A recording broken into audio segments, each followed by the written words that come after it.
Ladies and gentlemen, welcome back to another episode on the road to 2000. So let's get into the game. On this game, I started with the bets opening with pawn to f4. If you don't know the bets opening, you can go and check out the 90% accuracy part 4 video that I posted, I think the day before yesterday. But I'll try to explain it here. After I played pawn to f4, my opponent then played pawn to e6. Then I played knight to f3. Then my opponent played pawn to d6, the queen's pawn. Then I played the king's pawn to e4. Here I don't recommend you to play the queen's pawn to e4 if you want to get to know the bets opening.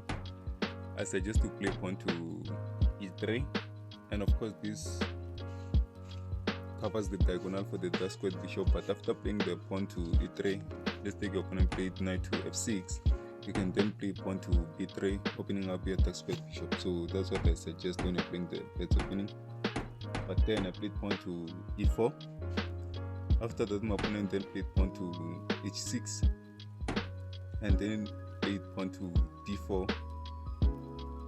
My opponent then played pawn to a6, and then I played knight to c3.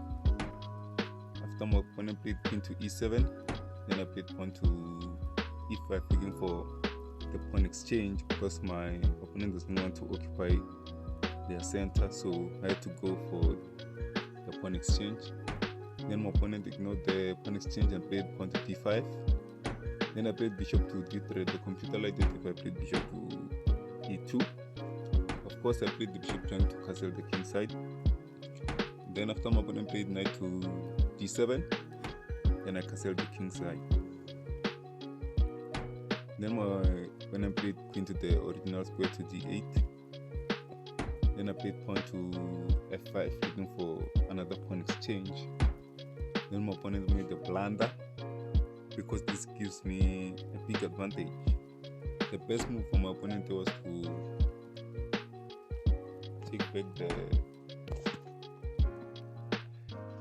the knight, but there's also options to take here, but this is a mistake because this allows me to attack the f7 pawn, and that pawn protects the king, so hence the computer didn't like that move. So after my opponent played bishop to e7, then I took the pawn on e6. Then my opponent took back with the pawn, which is another mistake. The best move was to sacrifice the knight.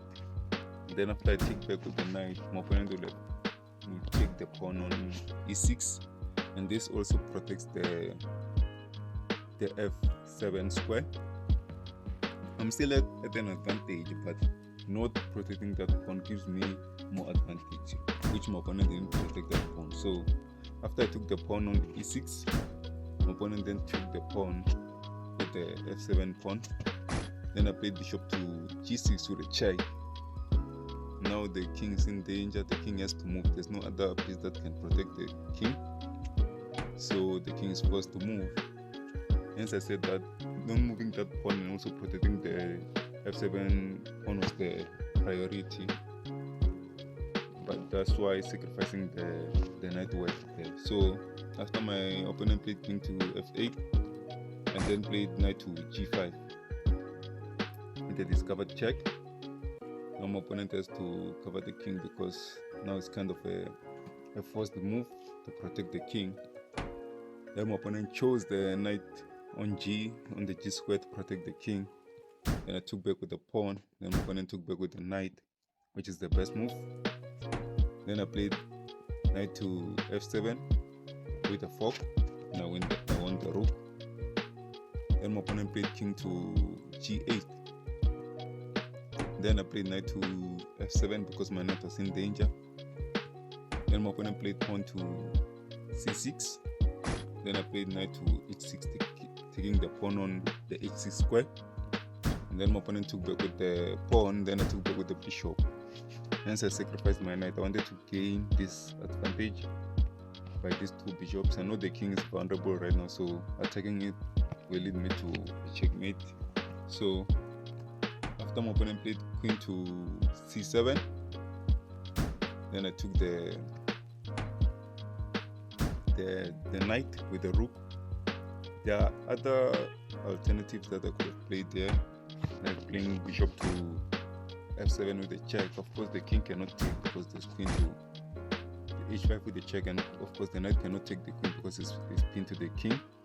Now the king is supposed to move back to the square that it was on, and then this leads to me being just too much. So that's why taking the bishop would have been dangerous for black. But then I didn't play the move. I chose to sacrifice my rook because I saw that the king is vulnerable. So sacrificing my pieces or capturing the pieces that protect the king would give me more advantage. So after my opponent took back with the bishop, I then played queen to g4. Then my opponent played pawn to e5. Then I played bishop to f5. Of course, my opponent didn't go for the exchange. Then after my opponent played king to f7, I played queen to g6 with a check. Then my opponent played king to e7, which is the first move. Then I played queen to h7 with another check. Then my opponent played king to d6. Then I played bishop to f8 with another check. Here there's faster way to a checkmate by capturing with the pawn, the check, and then of course the king can move here.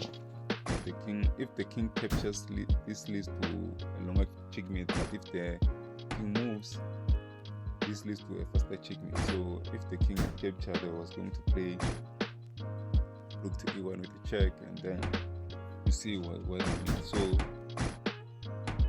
after I played bishop to f8 with the check, my opponent then played bishop to e7. Then I played queen to g6 with a check. Now the game is just over. My opponent resigned because there's only one piece that can protect this check, and it's the bishop. And then after that, you just checkmate. So that's how the game ended. That's how the game played out. So that's another faster way to win your games. I know this way was long, but I'm just saying a faster way to gain an advantage and put your opponent under pressure. That's another way of playing. So that's how the game played out. I think that's it from me. Thank you for watching. Please subscribe, like, comment, and share if you can. And until we see each other on the next video, that's it for me.